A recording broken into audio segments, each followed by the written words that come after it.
আসসালামু আলাইকুম everyone, welcome back to RJ kitchen BD. আজকে আমি শেয়ার করব মিষ্টি দই রেসিপি। কিভাবে আমরা খুব সহজে কোনো টেনশন ছাড়া দই মেক করতে পারি। তাহলে চলুন দেখি।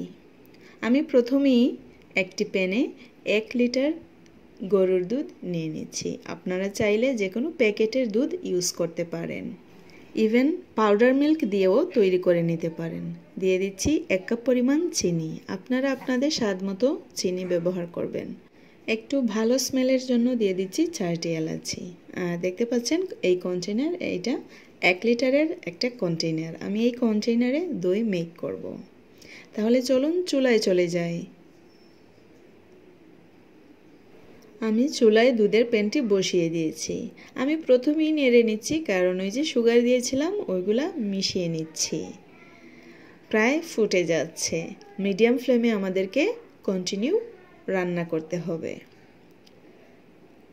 তাইলে দেখতেই পাচ্ছেন কন্টিনিউ কিন্তু নাড়তে হবে। আমি এখন এই এলাচিগুলো ফেলে দিচ্ছি, কারণ অলরেডি যা স্মেল স্প্রেড হওয়ার হয়ে গেছে।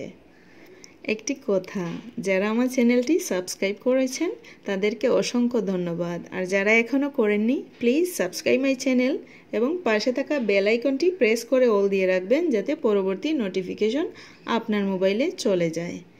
তাইলে দেখতেই পাচ্ছেন আমি কিন্তু চুলার আগুনটা অফ করে দিয়েছি, ইভেন নামিয়ে নিয়েছি।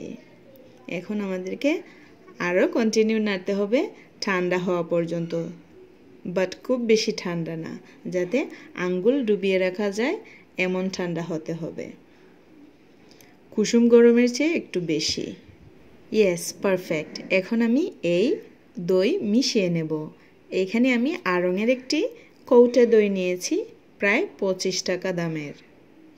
আমরা জানি যে ব্যাকটেরিয়া থেকে অনেক ব্যাকটেরিয়ার জন্ম হয়, তাই টক দইয়ে কিন্তু অনেক ভালো ব্যাকটেরিয়া থাকে। তাই 1 চামচ দই 3 লিটার পর্যন্ত দই বানানো সম্ভব। আপনারা অবশ্যই ভাবছেন, তাইলে আপনি কেন 1 লিটার দুধে 1 কাপ দই দিয়ে দিলেন? সমস্যা নেই, একটু গাঢ় হবে। ঠিক 3 লিটারে যেমন 1 লিটারে তেমনই, ডোন্ট ওয়ারি। আমি এই মগে ঢেলে নিচ্ছি, বাটিতে ঢালার সুবিধার্থে, কারণ প্যান থেকে বাটিতে ঢাললে হয়তো পড়ে যাওয়ার সম্ভাবনাটা থাকবে। তাই আমি মগ থেকেই ঢেলে নেব বাটিতে। দেখতেই পাচ্ছেন আমি ওই 1 লিটারের এই কন্টেইনারে দুধটুকু ঢেলে নিচ্ছি।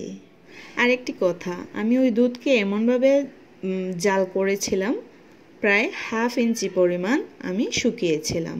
এইরকমই জাল করে নিতে হবে। এখন আমি গাঢ় একটি কাপড় দিয়ে ঢেকে রাখবো প্রায় 8 ঘন্টা। 8 ঘন্টা পর আপনাদেরকে একটি কথা বলতে চাই, বলতে পারেন একটি স্পেশাল টিপস এই ভিডিওর জন্য। এইভাবেই দই বানানোর চেষ্টা করবেন। আবার যদি 2 ঘন্টার ভিতরে আপনারা এই দইটা খেতে চান, দই খাওয়ার স্বাদ মিটে যাবে। সো হুড়াতাড়া না করে ঠিক এইরকম বানানোর চেষ্টা করবেন। Okay, see you in the next video. Till then, bye bye. Allah Hafiz.